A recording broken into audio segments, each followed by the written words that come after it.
دوستو، پشتون قوم کی تاریخ کے دوسرے حصے میں آپ کو خوش آمدید کہتے ہیں۔ اس ویڈیو کے پہلے حصے میں ہم نے تفصیل سے آپ کو بتایا تھا کہ پشتون قوم کی پچھلے 5000 سال سے اپنی تاریخ چلتی آ رہی ہے، اور یہ حضرت ابراہیم علیہ السلام سے لے کر حضرت یعقوب علیہ السلام کے بیٹے بنیامین کی اولاد میں سے ایک شخص طالوت کی اولاد میں سے ہے، جو کہ بعد میں حضرت داؤد علیہ السلام کے سسر بنے، اور طالوت کے دو بیٹوں آرمی اور برقیہ سے پشتون قوم کی نسل چلی۔ دوستو، اس ویڈیو میں ہم اسلام کی آمد اور پشتون قوم کے اسلام قبول کرنے کے واقعات کی تفصیل آپ کے ساتھ شیئر کریں گے۔ اگر آپ اس چینل پر نئے ہیں تو چینل کو سبسکرائب کریں اور ساتھ والے بیل کے آئیکن پر ضرور کلک کریں تاکہ آپ کو اس طرح کی معلوماتی ویڈیوز کی نوٹیفیکیشن سب سے پہلے ملتی رہے۔ دوستو، یروشلم پر بخت نصر کے حملے کے بعد جب بنی اسرائیل کے قبیلوں نے ان کے مظالم سے مجبور ہو کر ہجرت کی اور آریانہ موجودہ افغانستان کے پہاڑوں غور میں پناہ لی، تو رفتہ رفتہ بنی اسرائیل کے یہ قبیلے طاقتور ہو گئے اور انہوں نے کابل، قندھار اور غزنی کے کافروں سے وہ علاقے چھین لیے اور وہاں آزادانہ اور خود مختار طور پر رہنے لگے۔ ان کی ہجرت کے 1200 سال بعد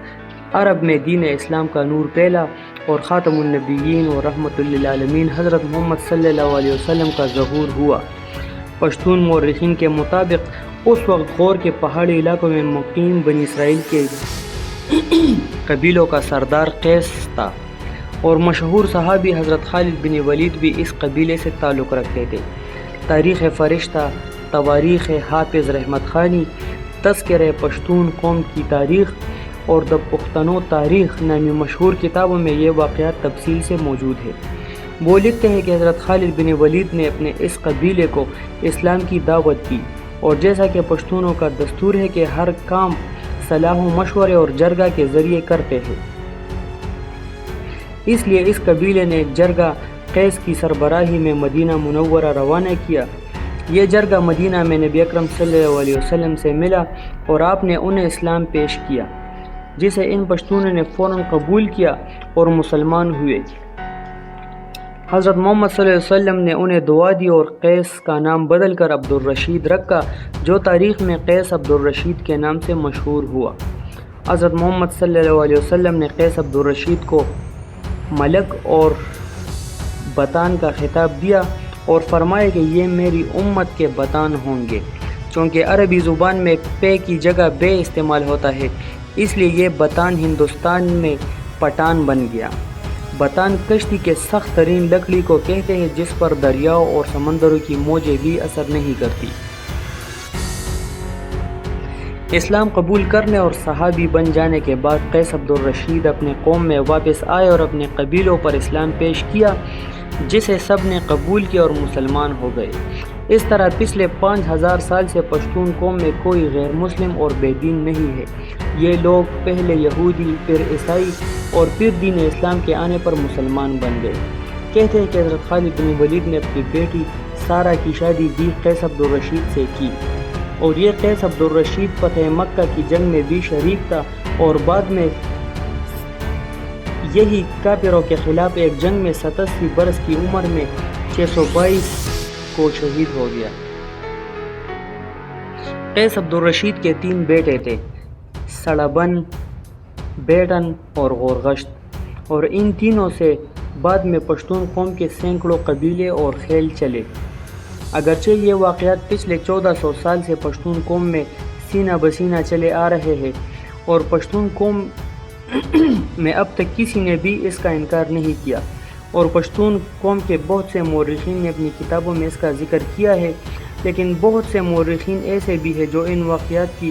تردید کرتے ہیں اور یہ تعویل پیش کرتے ہیں کہ اسلام کی مکمل تاریخ میں کسی جگہ قیس عبد الرشید کے حالات کا ذکر نہیں ملتا، اور نہ ہی مشہور صحابی حضرت خالد بن ولید نے اپنی بیٹی کا نکاح اس نام کے کسی شخص سے کیا تھا، نہ ہی فتح مکہ میں قیس عبد الرشید کا کہیں نام آتا ہے، جبکہ حضرت خالد بن ولید کا تعلق بنی اسرائیل سے نہیں بلکہ قریش کے قبیلے مخزوم سے تھا۔ مورخین یہ اعتراض بھی کرتے ہیں کہ اگر حضرت خالد بن ولید بنی اسرائیل کی نسل سے تھے اور غور کی پہاڑیوں میں مقیم بنی اسرائیل کے قبیلوں کو دین اسلام کی دعوت دے رہے تھے، تو وہ مکہ اور مدینہ میں مقیم لاکھوں یہودیوں کو کیوں اسلام کی دعوت نہیں دے رہے تھے؟ پھر تو وہ بھی اس کی نسل سے تھے۔ جبکہ پشتون مورخین اور ان سوالوں کے یہ جواب دیتے ہیں کہ ضروری نہیں کہ قرآن اور حدیث میں کسی چیز کا ذکر نہ آئے اور ہم اس کے وجود سے ہی انکار کر دیں۔ مثال کے طور پر ہر مسلمان کا یہ ایمان ہے کہ اللہ تعالیٰ نے کم و بیش 1,24,000 پیغمبر بھیجے ہیں، لیکن قرآن اور حدیث میں چند ایک بڑے پیغمبروں کے علاوہ کسی کا ذکر نہیں ملتا، لیکن ہم اس سے انکار نہیں کر سکتے۔ یا قرآن اور حدیث میں احد پہاڑ کا ذکر ہے، لیکن ماؤنٹ ایورسٹ، K2 اور ہمالیہ کے پہاڑوں سے بھی کسی کو انکار ممکن نہیں۔ دوستو، اس حوالے سے مورخین کو مزید تحقیق کی ضرورت ہے، کیونکہ پشتون قوم ایک منفرد نسل ہے اور پچھلے 5000 سال سے اپنا ایک الگ مقام، پہچان، زبان، ثقافت اور روایات کی امین رہی ہے۔ اس لیے مزید تحقیق سے ان کے بارے میں شکوک و شبہات دور ہو سکتے ہیں۔ امید کرتا ہوں کہ ویڈیو آپ کو پسند آ گئی ہوگی۔ اگر ویڈیو پسند آ گئی ہو تو پلیز ویڈیو کو لائک کریں، دوستوں کے ساتھ شیئر کرو، ہمارے چینل کو سبسکرائب کرنا مت بھولیے۔